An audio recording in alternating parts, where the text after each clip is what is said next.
So when it comes to an exterior detail, every detailer does it a little differently. As we learn the type of dirt that's on the vehicle, what services need to be done, what process, that's all nerdy information. That's not really for the customer to know. But from the standpoint of does your vehicle need an exterior detail, I kind of look at vehicles. This is nerdy information, so hang on tight. I look at vehicles like kind of two different ways. Obviously, we can just wash it and do a simple basic wash, and that would be, what's the equivalent of the comparison? An automatic car wash, right? You know that an automatic car wash cleans your vehicle, doesn't get everything, and doesn't get everywhere. So a hand wash obviously is going to be a better option. When it comes to that's not really the traditional detailing. We detail a car. Every single time I detailed a car when I was at the dealership, it was a prep wash. We didn't call it that. We just called it detailing. Now I've got all these goofy terms and names and stuff. I don't even like to use some of them. But you've got dirt on the paint, and then you have dirt in the paint. And just like our faces, the dirt, we could be digging a garden, get dirt on our face, wipe that off, we're clean. But then you go in later and you take one of those white microfiber towels and it pulls and you look at it and it's all brown. There's dirt in our skin. So when it comes to these modern paints, they're soft, they're thin, they're porous. Just like think of a sponge. Dirt gets inside that sponge, you need to rinse it out. So the same thing with the paint. The dirt gets kind of stuck in those pores. Now if you have a coating, the coating has coated all those crevices and pores and divots and peaks.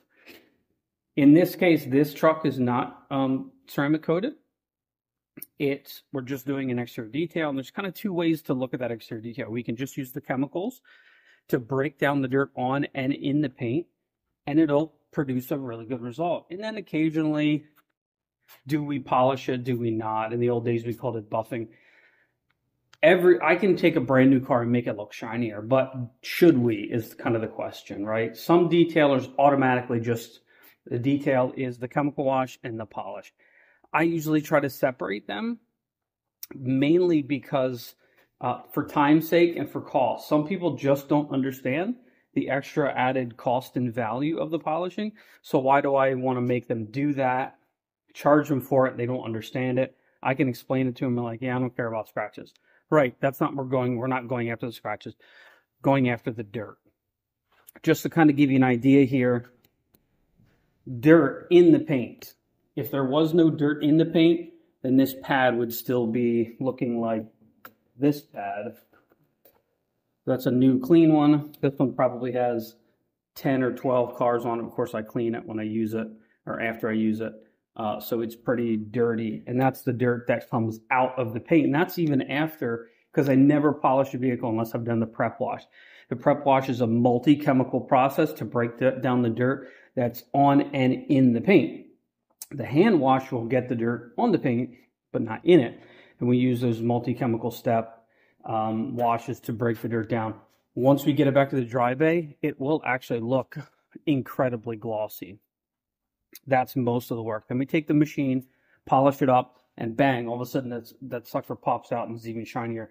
We're cleaning the paint. Now when we put a wax or a sealant or coating on, it's going to stand taller, it's going to perform better, it's going to last longer because it has direct contact with those crevices and pores and divots and peaks of the clear coat. Nothing is in its way. If we kind of skip this step or that step, that's a ceramic coating though. So that's why so when we're just doing a detail and we're not putting a coating on, you can skip the polishing step. In this case, I think it warrants polishing. We've got a lot of, probably can't see it, there's a lot of dirt in like the crevices and those sorts of things. So it obviously needs the exterior detail. And what I like to do is figure out, does it need to be polished? Can we get away with not? So I have two different services. One has just the chemical prep wash. The other one has the chemical prep wash and the polishing. And then, of course, included in that is whatever protection we're going to put on wax. Usually when I do a polishing, I put a wax and a sealant on because you can layer two different products. So what I like to do is separate the two, the chemical wash, because like say 3-6 months from now, let's say this customer doesn't wash it and I have polishing automatically in it, it doesn't really make sense to polish it again. We just did it 3 months, 6 months ago, but it does need that that exterior detail, that deep cleaning, because why? It sits out, he drives it a lot, he doesn't wash it at all. It comes in here, maybe it got washed one time. So that's why I like to separate it, because you don't want to polish your vehicle every 6 months. It's not necessary anyway. So that just makes sense to me. Hopefully that was educational and made sense.